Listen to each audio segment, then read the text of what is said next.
Nice to be here.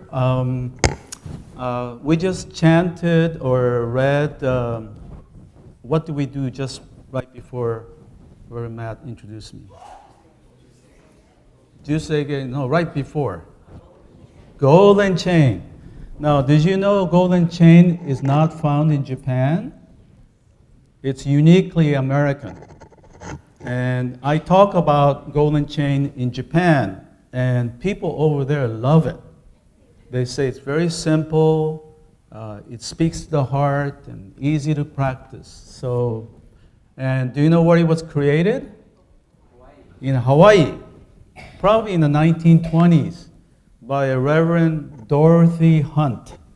And so it's been around the Jodo Shinshu organization for over 100, close to 100 years. Anyway, so the part that I like much of it, or all of the golden chain, but the part that I like is I will think pure and beautiful thoughts, and to say pure and beautiful words, and to do pure and beautiful deeds. Good. I'm just trying to test you if you know. Okay, pure and beautiful thoughts. And basically, in Buddhism, by the way, Buddhism is a religion of awakening, not a religion of belief. We awaken to truth. In order to do that, we have to see truth clearly, and what gets in the way of seeing things clearly? Gas, right? I understand. I think GAS stands for one, greed, anger, stupidity. And I heard it started at Sacramento Buddhist Temple. No? It was somewhere, So anyway, probably Reverend Oshita, or somewhere around there. By the way, he's a classmate of mine from the Institute of Buddhist Studies. We graduated in 1973. So it's hard to believe that we are now around 70 years old.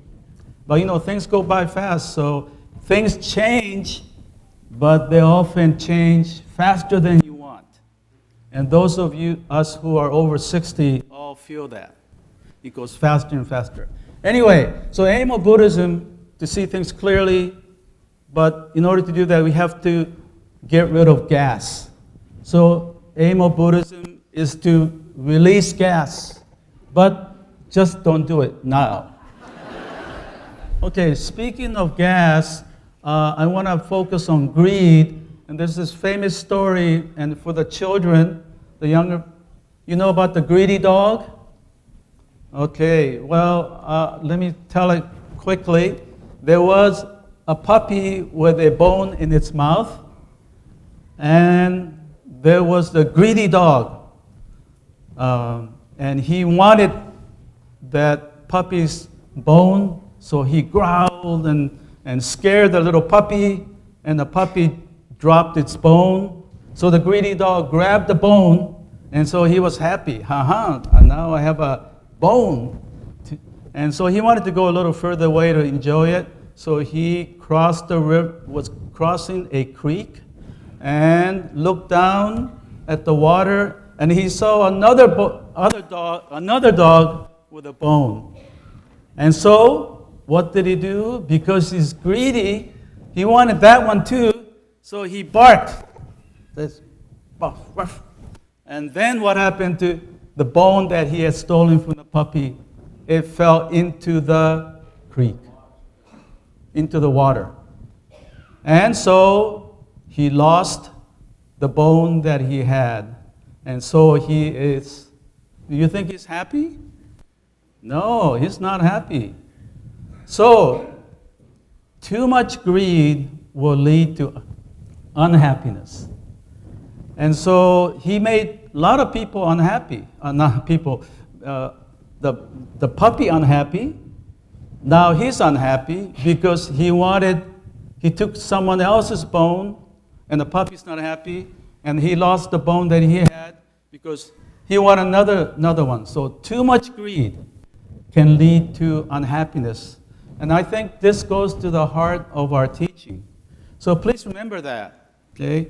Now, we all need to eat. So, need or desire is necessary, but too much will lead to suffering.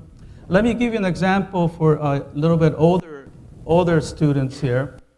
I think as we grow up, and I'm sure, I know I was, junior high school and into high school, and we're concerned about what other classmates think about us, and we want people to like us.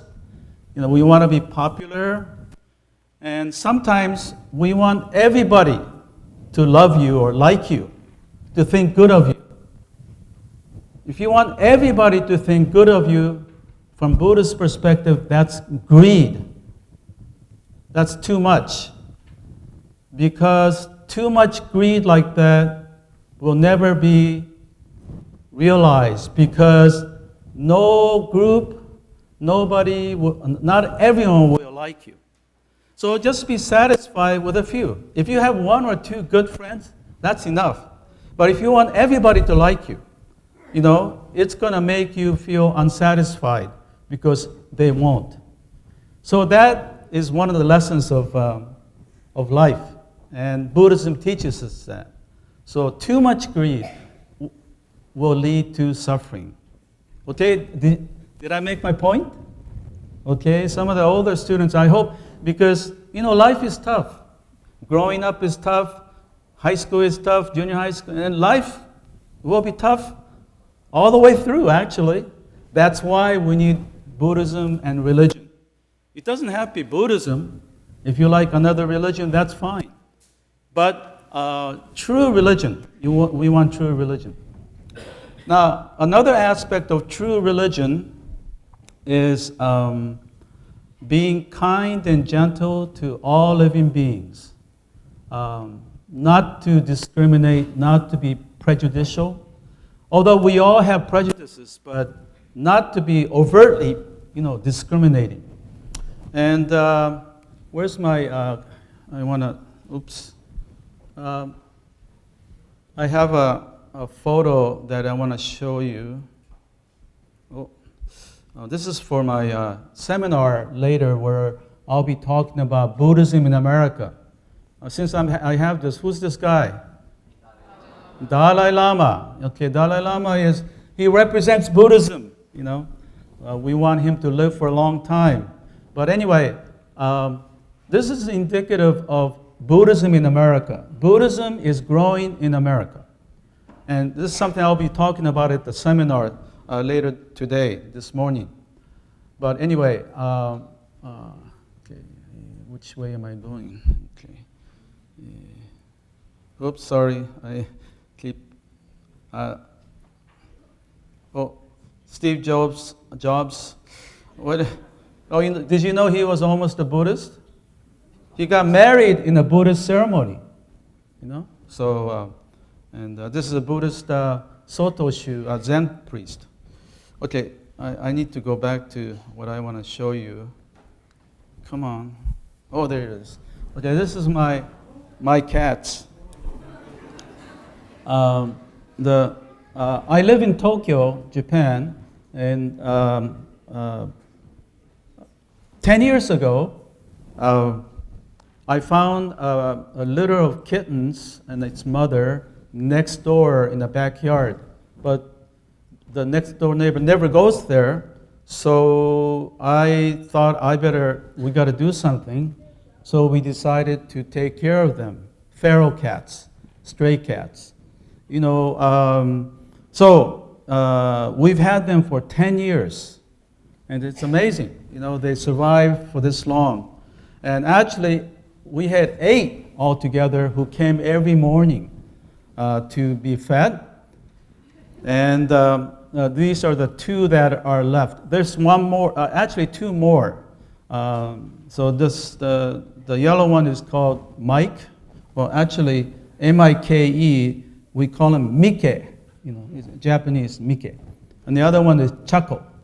Chako is, these are names that my kids gave them. Because we were in Japan, we decided to give them Japanese names. So anyway, but unfortunately, the tricolor one, she stopped coming recently.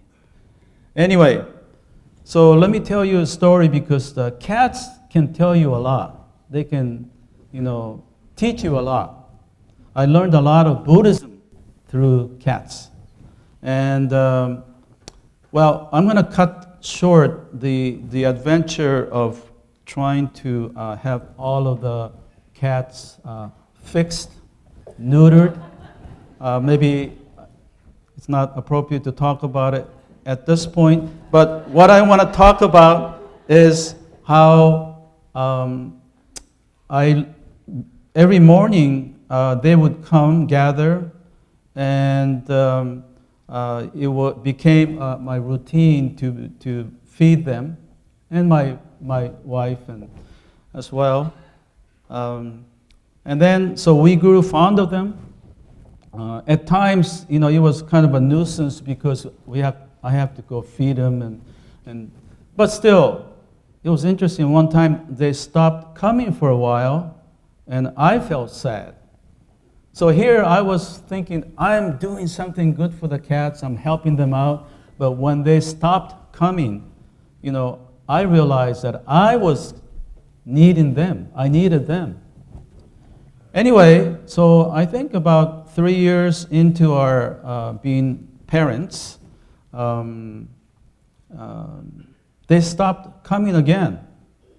And the reason was there was another or a couple other big cats who were not our cats, non-Tanaka cats,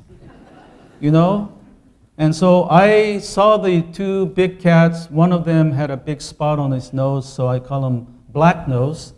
And he was pretty big, so our cats were scared of them. So I got upset at the Black Nose and the other cat because they were preventing our cats to come. And so I shooed them away, but they still come, and our cats failed to come. So, but after the other cats eat our feet, then our cats come. But one time, I got really upset because our cats weren't coming. So, on impulse, I ran out the door, grabbed slippers, and chased after the Black Nose and the other cat.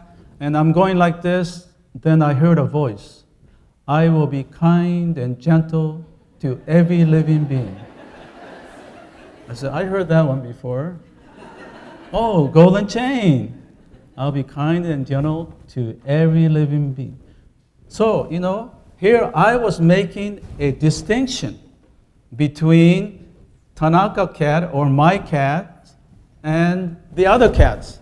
But when you really think about it, and this is where Buddhism comes in, when you think about it, there are just all stray cats. I decided this is my cat, and these are non-Tanaka cats. And so I put my hand down, and I felt very bad. And because I realized that I was being prejudicial and discriminating. And so I learned a big lesson. These are all cats, stray cats, they all need to eat, but here I'm making, us and them. So, needless to say, that kind of attitude is found within our political discourse today, and I don't want to get into politics, but I think there are certain things that are very important and certain things that values that are Buddhistic. So when there is, dichotomizing and discriminating, and we need to be clear where we stand. If you're Buddhist, I think you know where we stand. So please keep that in mind, and as you, live your life and think not only about the cats, but politics in general and issues in our world. And so, one other point I wish to make is it's interesting that, as I said, feral cats and stray cats, you cannot pet them. They run away. You know that, don't you? Yeah. Okay. How many of you have cats at home? Oh, okay. How about dogs? Okay. How about other pets, other animals? Oh, okay. Wonderful. Yeah. Yeah, we would like to actually have them come into our house, but we travel so much. We just thought, you'll be better. And now it's interesting that our neighbors all are involved in feeding them. So now that we're away for a month and a half, we don't worry because our neighbors are feeding them. And they won't, multiply. So I have another story which I had on PowerPoint, but I don't think I have time. So I will end with another episode about the cat. The yellow one, okay. As I said, I cannot pet them even though I want them. I've been feeding them for 10 years. I think I deserve something, right? Yeah. But I've grown. Actually, another point, I wasn't going to talk about this, but it's a good Buddhist lesson because even though you don't get anything back, I'm doing it because I want to do it. And so even though they don't pay back, it's okay. So this is another key important point about Buddhism is that we do things not to get something back in return. If you do, you will suffer. You will feel grieved. You will not be happy. So like some of you may participate in helping out the temple, but maybe you don't get the right kind of acknowledgement. If you do that, you'll suffer. So the best way is I will want to help the temple because I want to help. And I don't care what other people say or whether they acknowledge it. And it's hard to do because we all want to be acknowledged. But that's something hopefully we learn through Buddhism, is that being acknowledged is again desire. It's kind of a greed. But know that we want to be acknowledged, but know that wanting acknowledgement will lead to a little bit of unhappiness. Okay, so final point. So this yellow cat, Mickey, one day my wife and I were walking in a different part of the neighborhood, and we saw Mickey, and I said, "Oh, Mickey!" And then this time, he didn't run away, he meowed. And I said, "Wow, never did that before," and even came up to us and let me pet him. That was the happiest day of my life. My wife is here, so I better say, after our marriage.